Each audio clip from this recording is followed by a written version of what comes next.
Jadi segala aktivitas hidupnya itu baik semuanya, dan kebaikannya itu bukan untuk pujian orang, tapi hanya karena mengharapkan ridho Allah Subhanahu wa taala. Itu orang soleh. Kalau kita sudah bisa ke makom itu, kita dapat bagian doa ini dari semua orang yang sholat di dunia. Wa ala ibadillahis sholihin, dan kepada hamba-hamba Allah yang soleh.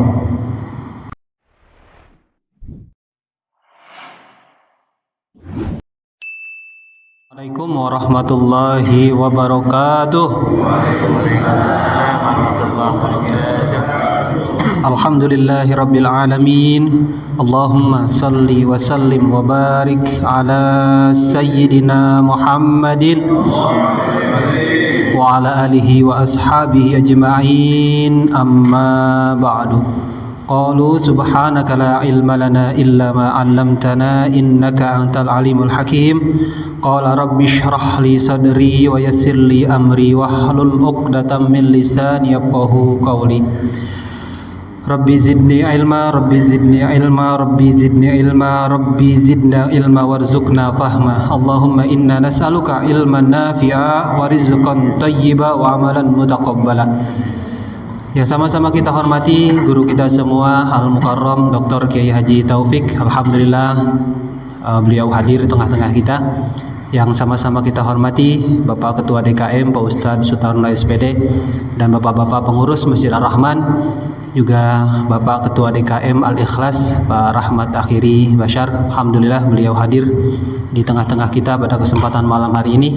Dan bapak-bapak yang dirahmati oleh Allah Subhanahu wa taala, yang tidak saya sebutkan satu persatu namanya, namun tidak mengurangi rasa hormat dan ta'zim saya kepada bapak-bapak semuanya.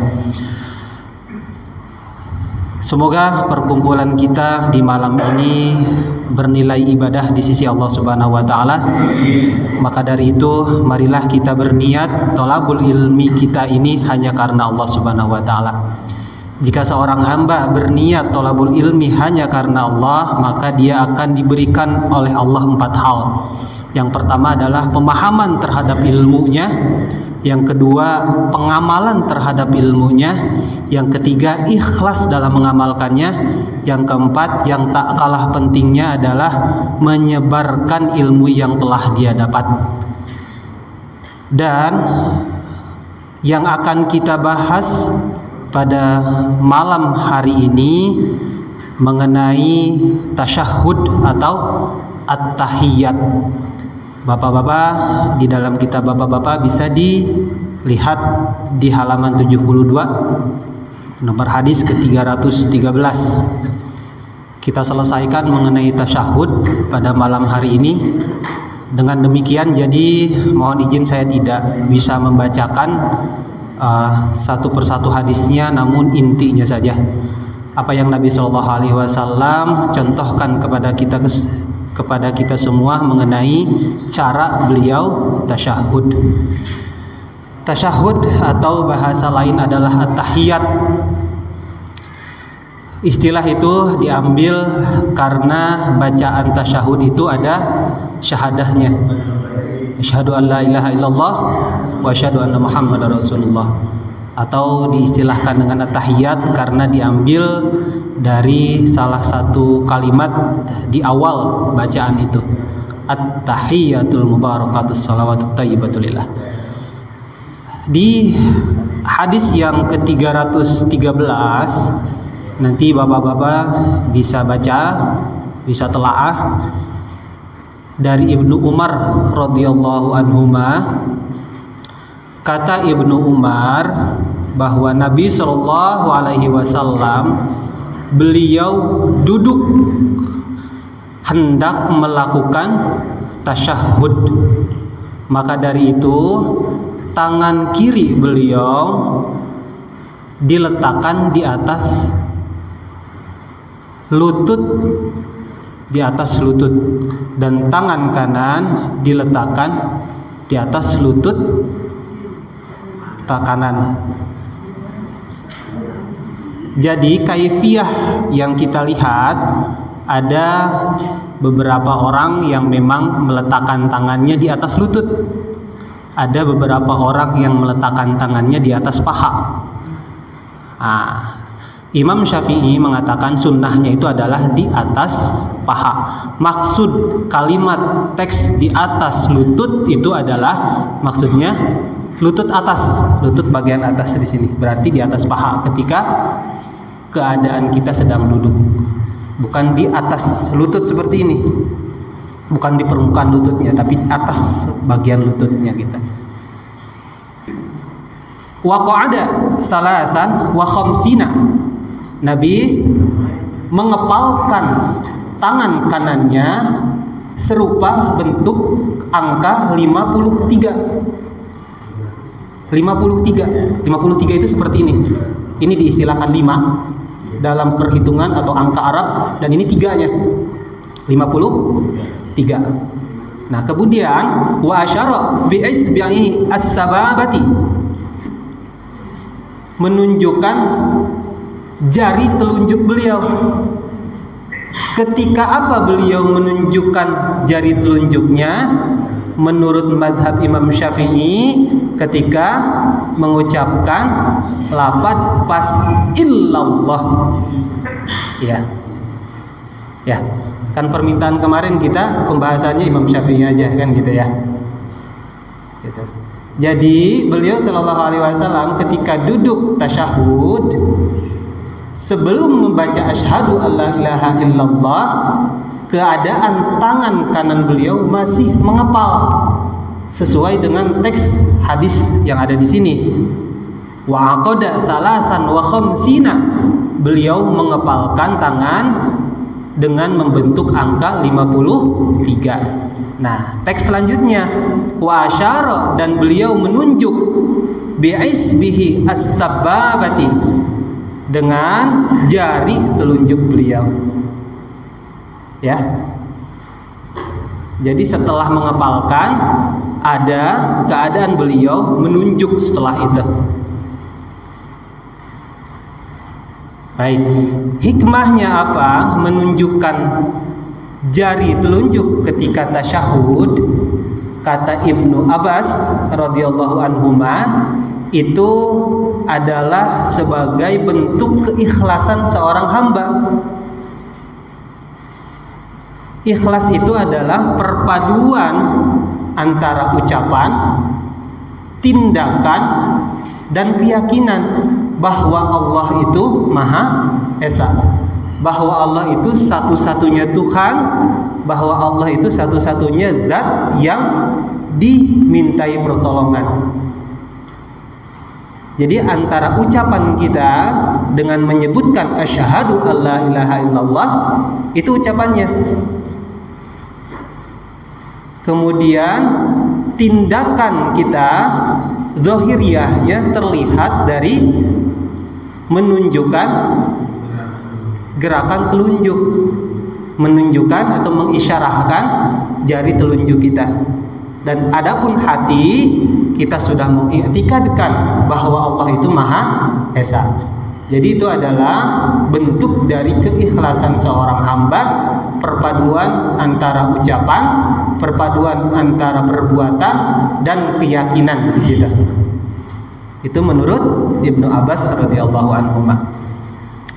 Dan Nabi Shallallahu Alaihi Wasallam pernah bersabda, wa asyaru bi usbu'ihi, beliau menunjukkan jari beliau, waqala, dan beliau bersabda, lahiya asyaddu 'ala syaitani minal hadid, bahwa menunjukkannya seorang hamba, mengisyarahkannya seorang hamba dengan menunjukkan jari telunjuknya, itu lebih keras untuk setan daripada besi. Dan sabda beliau yang lain, usbu'i, bahwa menunjukkannya telunjuk seorang hamba mudza'iratun lisyaitani, itu merupakan teror untuk setan. Itu ya, teror untuk setan. Dan ketika kita menunjukkan jari ketika tasyahud, itu adalah merupakan mudza'iratun lisyaitani, teror untuk setan. Ya, Imam Ibnu Qayyim al-Jauziyah menerangkan kepada kita semua bagaimana sih sebetulnya si telunjuk itu harus kita telunjukkan. Bentuknya kayak gimana? Apakah ke atas? Apa lurus kayak gini? Atau enggak letoy gitu? Atau muter-muter? Ya, atau gerak-gerak gitu kan? Nah, menurut Imam Ibnu Qayyim al-Jauziyah, beliau itu adalah orang yang sangat hati-hati terhadap sunnah. Ibnu Qayyim itu, jadi menurut beliau dari kumpulan hadis-hadis yang ada, harusnya seorang hamba menunjukkan telunjuknya itu tidak terlalu lurus, tidak terlalu letoy, tidak terlalu ke atas, tapi agak nunjuk tapi ke bawah. Santuy, jadi ke bawah, jangan terlalu gitu. Atau nggak lurus sebetulnya. Mohon maaf, pada waktu-waktu sebelumnya saya menyebutkan bahwa menunjukkan telunjuk itu harus lurus, padahal baiknya adalah agak menunjuk ke bawah. Dan begitu pun yang dicontohkan oleh guru-guru kita. Coba Bapak lihat ulama-ulama model Habib Lutfi atau Habib Umar bin Hafiz itu ternyata menunjukkan telunjuknya itu ke bawah. Gitu. Dan cara duduk beliau ketika duduk tahiyat awal adalah duduk iftirashi. Adapun duduk ketika tahiyat akhir tawarruk. Dan Masya Allah, cara duduk seperti itu persis yang Nabi SAW lakukan ketika beliau ada di Sidratul Muntaha. Nah itu, Masya Allah, cara duduk seperti itu ternyata Rasulullah SAW lakukan ketika beliau ada di Sidratul Muntaha. Apa teks yang biasa dibaca oleh para sahabat, dan tentunya ini diajarkan oleh Nabi SAW ketika tasyahud? Nah, ada hadis berikutnya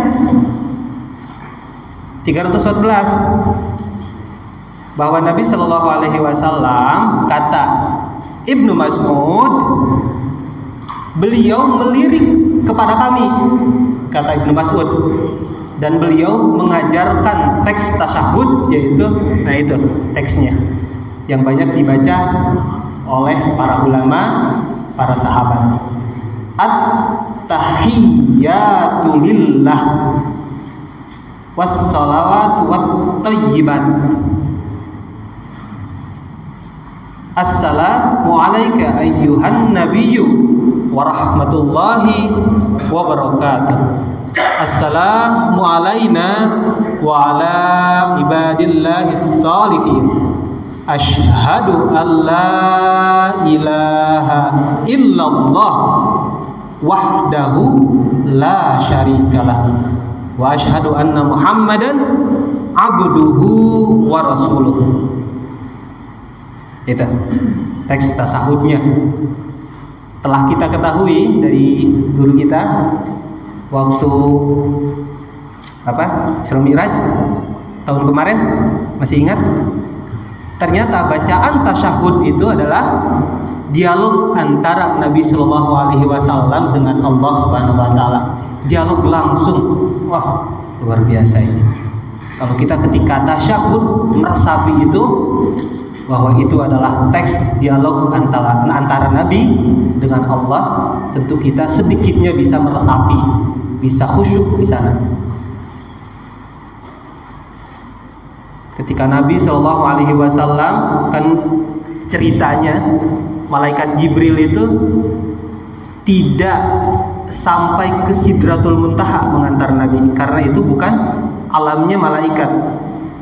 Alamul malakut itu sampai langit ketujuh. Maka Nabi Shallallahu Alaihi Wasallam berjalan sendiri dari langit ketujuh ke Sidratul Muntaha. Nah, di Sidratul Muntaha menurut riwayat beliau bertemu Allah Subhanahu Wa Taala, dan yang diucapkan oleh baginda Sallallahu Alaihi Wasallam adalah At-tahiyyatu lillah, segala penghormatan hanya milik Allah. Segala penghormatan yang kekal dan terus menerus hanya milik Allah. wassalawatu dan rahmat, watthayyibatu dan segala macam kebaikan. Setelah Nabi mengucapkan bacaan itu, dijawab oleh Allah, assalamu alaika, keselamatan untukmu ayyuhan nabiyyu, wahai nabi, wa rahmatullahi dan rahmat Allah, wa barakatuh dan keberkahan dari Allah. Mendengar jawaban dari Allah Subhanahu wa taala, beliau mengucapkan assalamu alaina wa ala ibadillahis shalihin, keselamatan untuk kami semua dan orang-orang yang soleh. Orang-orang yang soleh. Bapak mau kebagian dapat dari doa sholihin ini? Jadi setiap orang yang sholat, bayangin yang sekarang sholat, yang ada di dunia ini, mungkin 2 miliar orang Islam yang ada di dunia ini mengucapkan itu, assalamualaikum wa ala ibadillahis shalihin, keselamatan kepada kami dan kepada orang-orang dan kepada hamba-hamba yang soleh. Mau dapat itu? Jadi soleh dulu. Ganti namanya soleh semuanya sekarang. Orang yang soleh menurut ulama, mereka kebagian doa wa ala ibadillahis sholihin, dan untuk hamba-hamba Allah yang soleh. Apa itu soleh? Soleh itu adalah orang yang melaksanakan apa yang Allah perintahkan, orang yang menjauhi apa yang Allah larang, dan segala aktivitas hidupnya itu baik, dan kebaikannya ini hanya diniatkan karena Allah Subhanahu wa taala. Itu maksudnya soleh. Soleh itu lebih tinggi daripada takwa. Kalau takwa itu kan mengerjakan apa yang Allah perintahkan, menjauhi apa yang Allah larang, itu sudah derajat takwa. Tapi soleh lebih daripada itu. Jadi segala aktivitas hidupnya itu baik semuanya, dan kebaikannya itu bukan untuk pujian orang, tapi hanya karena mengharapkan ridho Allah Subhanahu wa taala. Itu orang soleh. Kalau kita sudah bisa ke makom itu, kita dapat bagian doa ini dari semua orang yang sholat di dunia. Wa ala ibadillahis sholihin, dan kepada hamba-hamba Allah yang soleh. Masya Allah. Nah, setelah ada dialog seperti itu, terdengarlah dialog antara Nabi Muhammad SAW dengan Allah di Sidratul Muntaha, menggema, sehingga gemanya ini terdengar oleh malaikat yang ada di luar Sidratul Muntaha. Maka mereka menjawab, asyhadu alla ilaha illallah wahdahu la syarikalah wa asyhadu anna Muhammadan abduhu wa rasuluh. Nah, itu yang kita pakai sebetulnya dialog Allah dan jawaban malaikat ketika at-tahiyat. Makanya kenapa at-tahiyat ini posisi dalam sholat wajib kita baca, merupakan rukun dari sholat. Ada 5 kan rukun kauli, rukun yang wajib kita ucapkan di dalam sholat, cuma 5 ini wajib. Itu tanpa ini sholatnya tidak sah. Yang pertama adalah takbiratul ihram, yang kedua baca al-fatihah, yang ketiga baca tasyahud ini, yang keempat baca sholawat, yang kelima salam yang pertama, assalamualaikum warahmatullahi wabarakatuh. Itu ya. Baik, Bapak-bapak yang dimuliakan Allah Subhanahu wa taala, tapi kan saya teksnya itu kayaknya bukan gitu. Teksnya itu at-tahiyatul mubarakatuh sholawatut thayyibatu lillah. Ya, teksnya kan gitu-gitu ya. Bukan at-tahiyatu lillah was-sholawatu wat-thayyibat. Ya. Benar enggak itu yang dibaca? Itu pun ada dalilnya. Kalau yang at-tahiyatu lillah itu dari Ibnu Mas'ud yang memang biasa dibaca oleh para ulama. Tapi yang biasa kita baca teksnya itu dari Ibnu Abbas. Ada di dalam kitab Bapak-bapak. Ibnu Abbas tuh, gak tahu itu nomor berapa hadisnya. Karena Rasulullah Shallallahu Alaihi Wasallam, bahwa Rasulullah Shallallahu Alaihi Wasallam yu'allimuna at-tasyahhuda. Beliau mengajarkan kepada kami teks tasyahud. Apa teksnya itu? At-tahiyyatu mubarakatus sholawatu thayyibatu lillahnya terakhir. Ya. Hadis 315 ya. Betul. Masya Allah. Jazakallahu khairan. Itu. Dan kesininya sama. Assalamualaikum warahmatullahi wabarakatuh sampai syahadat. Nah, baik.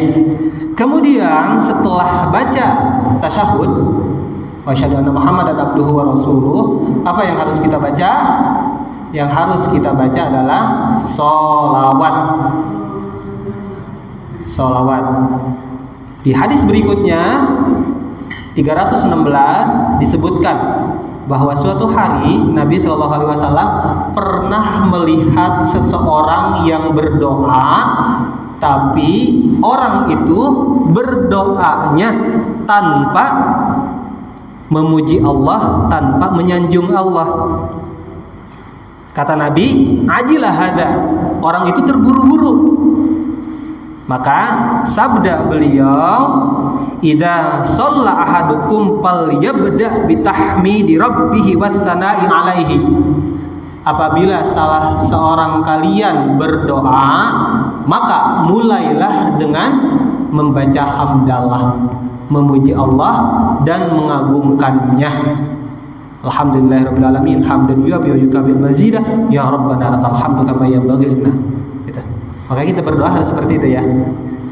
Dan summa yusolli ala nabi sallallahu alaihi wasallam, kemudian si hamba itu harusnya bersolawat kepada nabinya sallallahu alaihi wasallam. Makanya di sini setelah tahiyat, mana tahmidnya kan nggak ada ya. Katanya kita harus didahului dengan tahmid dulu. Ya tahmidnya kan udah di Al-Fatihah. Ya, alhamdulillahirabbil alamin arrahmanir rahim, baru kita penutupannya dengan sholawat. Allahumma shalli ala Muhammad wa ala ali Muhammad. Dan Abu Mas'ud dengan Ibnu Mas'ud beda ya. Abu Mas'ud dari Bashir bin Sa'ad, bahwa Bashir bin Sa'ad pernah bertanya kepada Rasulullah, wahai Rasulullah SAW, sesungguhnya kami sudah mengetahui cara mengucapkan salam kepadamu. Cara mengucapkan salam kepada Nabi adalah Assalamualaikum ya Rasulullah. Kalau kita ziarah ke Madinah, kalau yang belum kayak saya, nanti ziarah insya Allah bareng-bareng ya. Nanti ketika kita lewat makam Nabi Sallallahu Alaihi Wasallam, disunahkan membaca salam ini, Assalamualaikum ya Rasulullah. Di pas lubang yang kan ada lubang di situ, nanti dikasih tahu. Belum pernah saya juga. Nanti salam Assalamualaikum ya Rasulullah, masya Allah. Itu ngebayanginnya aja merinding Mbak. Ya, kayak model Pak Haji Idrus, kiai kita sudah pernah ke sana, itu luar biasa. Salam kepada Nabi ketika di makam beliau. Assalamualaikum. Mudah-mudahan kita semua ke sana ya, Pak. Insyaallah. Ya, dan bagaimana cara kami bersolawat kepada engkau? Sesungguhnya Allah menyuruh kami semua untuk bersolawat. Tapi caranya gimana? Kata Nabi Sallallahu Alaihi Wasallam, "Qul, katakanlah, Allahumma sholli ala Muhammad wa ala ali Muhammad, kama shollaita ala Ibrahim, wa barik ala Muhammad wa ala ali Muhammad, kama barakta ala Ibrahim fil alamin innaka Hamidum Majid." Ada di hadis selanjutnya 317 ya. Apakah itu saja salawatnya? Tidak. Salawat Ibrahimiyah itu kira-kira ada 8 teks. Teksnya ada 8, banyak. Boleh yang dibaca itu, boleh yang dibaca biasa sama bapak-bapak. Ya. Apakah salawat lain bisa? Kalau dalam salat sebaiknya salawat Ibrahimiyah. Karena salawat Ibrahimiyah ini adalah menempati posisi paling pertama dalam bersalawat kepada Nabi. Salawat yang paling unggul karena ini dari Nabi Sallallahu Alaihi Wasallam. Oke, baik. Dan setelah kita membaca salawat kepada Nabi, maka kata beliau Sallallahu Alaihi Wasallam, thumma liyatakhayyar minad du'ai a'jabahu ilaihi. Kemudian hendaklah kalian memilih doa yang akan dipanjatkan setelah membaca sholawat. Fayad'u, silahkan berdoa. Nah, makanya di sini muncullah pertanyaan, bolehkah doa setelah membaca sholawat di tasyahud dengan doa yang kita inginkan? Tapi Nabi Shallallahu Alaihi Wasallam mengajarkan kepada kita, hai manusia, bahwa yang kamu inginkan sebetulnya sudah aku ajarkan. Apa kata Nabi? Ketika kalian tasyahud, berlindunglah dari 4 hal. Nah, jangan doa macam-macam, doa yang dari Nabi aja. Doa yang dari Rasulullah itu sudah mencakup kebutuhan kita di dunia dan akhirat. Apa itu doanya? Allahumma inni a'udzubika min adzabi jahannam. Ya Allah, aku berlindung kepadamu dari azabnya neraka jahanam. Jahanam dulu yang disebut yang paling jauh. Kenapa yang disebutnya yang nggak paling dekat? Ya, teksnya kan Allahumma inni a'udzubika min adzabi jahannam wa min adzabil qabri wa min fitnatil mahya wal mamati wa min fitnatil masiihid dajjal. Kenapa yang paling jauh dulu disebut? Azab jahanam dulu yang disebut, kemudian azab kubur, kemudian fitnah hidup dan mati, kemudian fitnah masiihid dajjal. Enggak masiihid dajjal dulu, atau yang kita sekarang alamin kan fitnah hidup dan mati, terus azab kubur, terus azab jahanam. Nah, ini sebetulnya harusnya masuk ke dalam hati kita, bahwa supaya kita terhindar dari azab neraka jahanam, maka kita harus terhindar dari azab kubur. Supaya kita terhindar dari azab kubur, maka kita harus menghindari apa-apa yang Allah haramkan ketika kita hidup. Nah, itu maknanya. Ya. Apakah ada lagi bacaan ketika kita tasyahud? Ada di hadis berikutnya dari Abu Bakar As-Siddiq radhiyallahu anhu, bahwa beliau meminta kepada Nabi untuk diajarkan doa ketika tasyahud. Kata Abu Bakar, "Alimni doa ad'u bihi bis salati." Wahai Rasulullah, tolong ajarkan kepadaku doa yang mana doa itu bisa aku panjatkan ketika aku sholat. Qala, maka Nabi sallallahu alaihi wasallam bersabda, "Qul," katakanlah, "Allahumma inni zalamtu nafsi dzulman katsira wa la yaghfirudz dzunuba illa anta faghfir li maghfiratan min indika warhamni innaka antal ghafurur rahim." Hafal? Hafal Bapak doa itu? Jangan dibaca. Sama.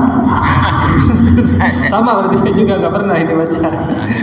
Bolehlah kalau kita lagi salat sendirian, ya. Baca ini. Allahumma ighfir li ma qaddamtu wa ma akhartu wa ma asrartu wa ma a'lantu wa ma asrartu wa ma anta a'lamu bihi minni antal muqaddim wa antal muakhir la ilaha illa anta wa la ilaha illa anta ya muqallibal qulub tsabbit qalbi ala dinika wa tsabbit ala ta'atik. Setelah baca salawat, innaka hamidum majid, bacalah Allahumma a'inni ala dzikrika wa syukrika wa husni ibadatik. Itu ada hadis dari Nabi Shallallahu Alaihi Wasallam kepada Mu'adz bin Jabal. Kata Nabi, wahai Mu'adz, la tad'anna fi duburi kulli sholati antakula. Wahai Mu'adz, jangan sampai engkau tinggalkan di penghujung sholatmu ucapan Allahumma a'inni ala dzikrika wa syukrika wa husni ibadatik. Allahumma a'inni, ya Allah tolonglah aku, ala dzikrika, supaya aku bisa berzikir kepadamu, wa syukrika, dan supaya aku bisa bersyukur kepadamu, wa husni ibadatik, dan supaya ibadahku jadi lebih baik lagi dengan zikir dan syukur itu.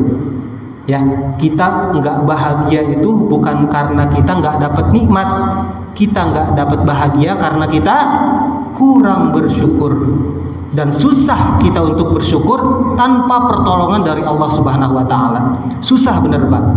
Syukur itu intinya apa, Pak? Syukur itu adalah intinya mengakui nikmat yang datang kepada kita itu dari Allah Subhanahu wa taala, bukan dari upaya kita sendiri. Itu syukur sebetulnya. Makna syukur itu sebetulnya supaya menghilangkan rasa ujub kita, rasa berbangga diri kita karena kita sudah bisa melakukan sesuatu. Ya Allah Subhanahu wa taala, itu syukur. Dan makna syukur yang lebih dalam adalah pergunakan nikmat dari Allah Subhanahu wa taala itu untuk taat kepada Allah. Ini bagus banget, jangan sampai kita tertinggal membaca Allahumma inni ala dzikrika wa syukrika wa husni ibadatik. Ibadah yang paling enteng yang gak ada modalnya adalah menggerakkan lidah untuk mengingat Allah. Cuma seenteng-entengnya kalau tanpa bantuan Allah susah, Pak, bener ya. Kita harus mendapat ujian dulu baru kita ingat kepada Allah. Terjawab sekarang kenapa saya banyak ujian, karena kurang ingat Allah. Allahumma inni ala dzikrika wa syukrika wa husni ibadatik. Nah, itulah Bapak-bapak yang kita bahas mengenai tasyahud. Mau tanya sedikit aja, kalau kita ini berzikir kepada Allah tapi kita nggak mempunyai wudu gimana? Tidak ada larangan untuk seorang hamba dalam berzikir tanpa memiliki wudu, ya. Kecuali kalau kita punya hadas besar, kita dalam keadaan junub, yang tidak boleh itu adalah membaca Al-Quran. Pun ketika kita junub, kita boleh berzikir kepada Allah Subhanahu wa taala. Jangan dijadikan halangan. Kalau kita tidak suci dari hadas besar atau hadas kecil, kita tidak berzikir, tetap berzikir. Bahwa Rasulullah SAW, kata Ali bin Abi Thalib, yadhkurullaha fi kulli ahyani, dan diperkuat oleh Siti Aisyah bahwa Rasulullah SAW yadhkurullaha fi kulli ahyani. Beliau itu selalu berzikir kepada Allah setiap saat. Dan dalam hadis riwayat Muslim dikatakan, nomor hadis ke 2702, Nabi SAW pernah bersabda, annahu la yughannu ala qalbi, bahwa aku pernah terlalaikan hatiku, wa inni la astaghfirullah fi yaumin mi'ata marrah, dan karena aku terlalaikan hatiku dari mengingat Allah, tidak mengingat Allah dalam sekejap, beliau beristighfar kepada Allah sebanyak 100 kali. Sekarang pertanyaannya, berapa banyak kita ingat Allah? Sedikit, berarti banyaknya lupa. Nabi sedikit saja lupa kepada Allah, istighfarnya 100 kali. Berarti harusnya kita istighfar kepada Allah dengan sekian banyak melupakan Allah, harusnya berapa kali kira-kira dalam sehari?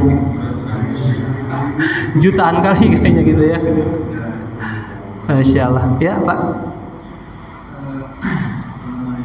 Waalaikumsalam.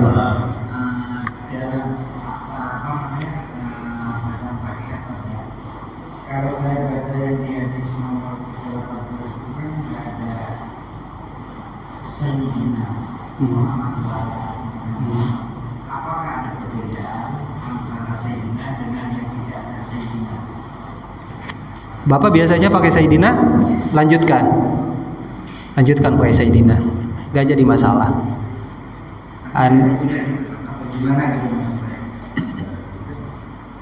Perbedaan tentu ada, dan dikembalikan kepada keadaan kita seperti biasanya, asalkan itu tidak menyimpang.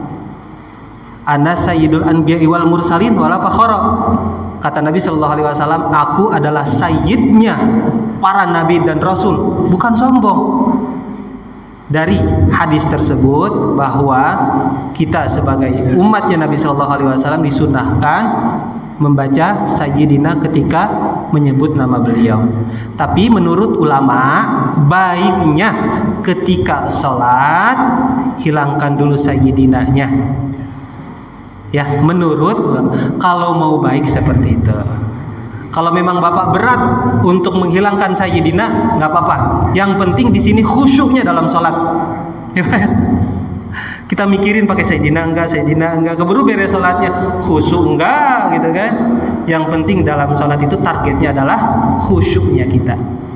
Ya, ketika baca sholawat itu hadirkan kecintaan kita kepada baginda Nabi Shallallahu Alaihi Wasallam. Ya, itu. Baik, bapak-bapak sudah isya. Besok ada kajian Ustaz Rosid? Ada, alhamdulillah. Baik, berarti at-tadhkirah minggu depan. Ya. Terima kasih bapak-bapak. Mohon maaf apabila ada salah-salah kata. Usikum wa nafsi bitaqwallah. Assalamualaikum warahmatullahi wabarakatuh.